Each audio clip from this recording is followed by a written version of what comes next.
Hey guys, Ouija here and welcome back to the channel. As you can see, I finally got a camera and it's my first time being on camera, so if you would please bear with me on that. And if you would please excuse the background stuff here.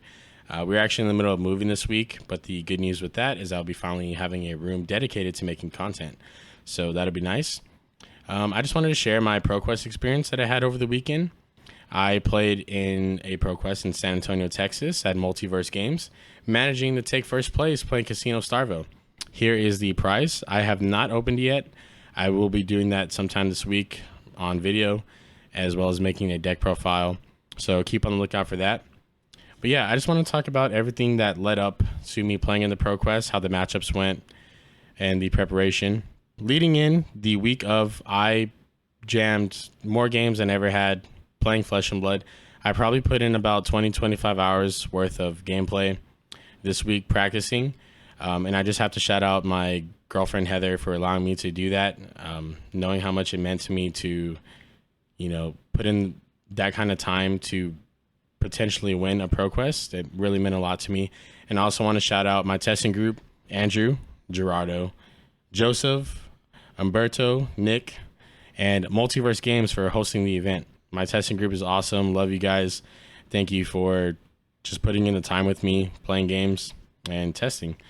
So let's just talk about how the day went. I get to Multiverse and round one pairing start. My round one is against a Prism. And I just want to say all my opponents, just like the Flesh and Blood community in general, everyone is always so nice. Everyone, you can just see the passion that everyone just loves playing the game. So yeah, I just want to say beforehand, all my opponents, amazing. So round one, I got paired against a Prism and I actually lost. I lost round one. I just was not able to fuse. Like, I fused a couple times during the game, but it just wasn't enough.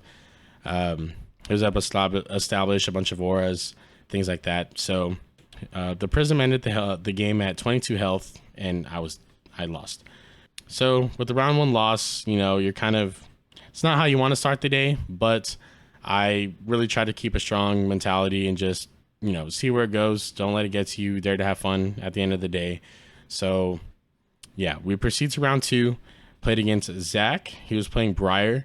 He was a newer player, but being a newer player, I'm sure he had experience in other card games because he knew all the lines. He knew how the deck wanted to function. But Starvo doing Starvo things, I just fused every turn. I ended the game with 26 health and Briar at 0. Going into round three, I played against a Viserai. His name was Christian. Same thing here. Starvo doing Starvo things. That's what I made the deck to do. It's what's called Casino for a reason. Just fusing every turn.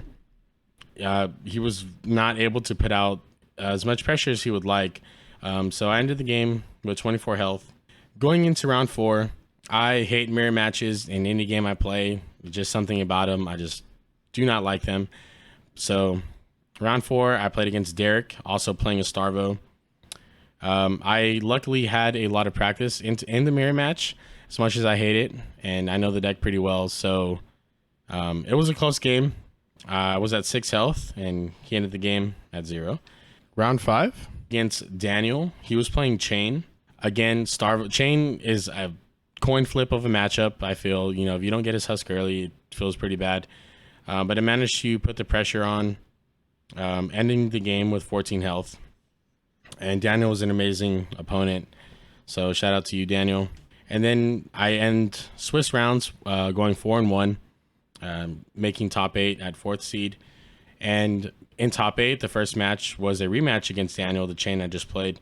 And this match was extremely close.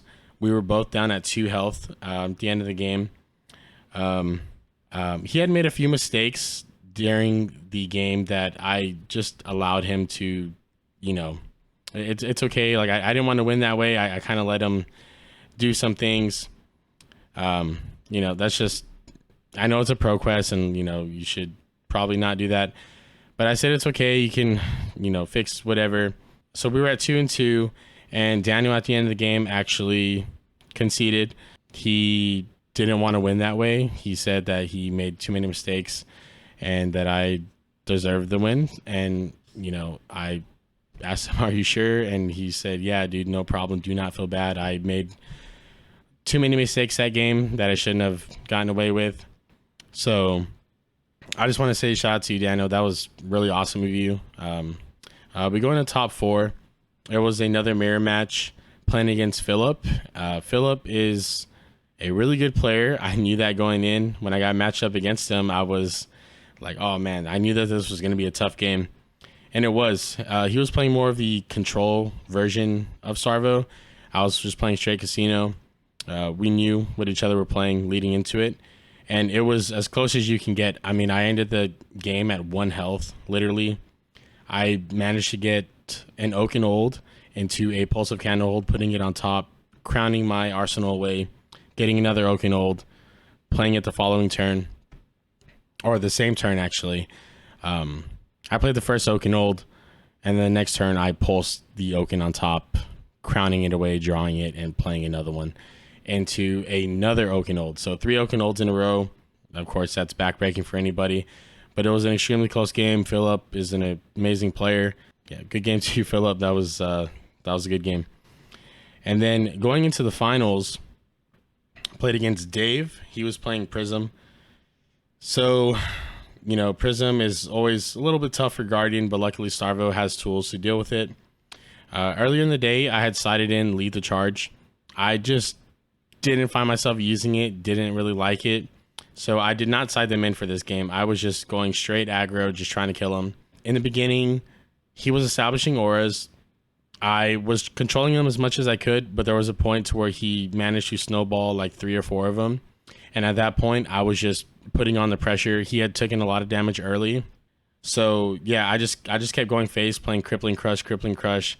And then the turn that really turned it was a Spinal Crush. I believe he was at 11 health when I played it, and it was for 11 Dominate with Go Again, with the Starvo Fuse. He blocked, thinking that he was not going to take the crush damage for the Go Again. But luckily, MVP here was Pummel. I used my tune to counter the floating resource to Pummel. That ripped his whole hand. That made him take 4 more damage than he wanted to, putting him at 3 health. He had no hand going into his next turn, only able to swing with an aura for 1. And going into my turn, I drew the fuse again. And, you know, I fused, played an Evergreen or a Breakground for 8-9 Dominate. And that was just, he was able to block that out and survive. But then I just played a vanilla Evergreen for 6, and that was the end of the game. It was an amazing feeling. I couldn't believe it. It was just incredible. Just ending the game like that, especially knowing when you actually had game before it actually happened, when you're going through the motions and you notice that there's nothing your opponent can do. It is just an adrenaline rush. So that was awesome. But yeah, those were all my opponents. That was my ProQuest experience. It was amazing. Shout out to Multiverse again for hosting the event. Awesome people. Shout out again to Heather, my girlfriend, and my testing group. Yeah, it was just an amazing experience, guys. And shout out to everyone on the Discord, you know, constantly helping each other out, giving each other feedback. And yeah, I'll see you guys in the next video, and thank you so much for watching.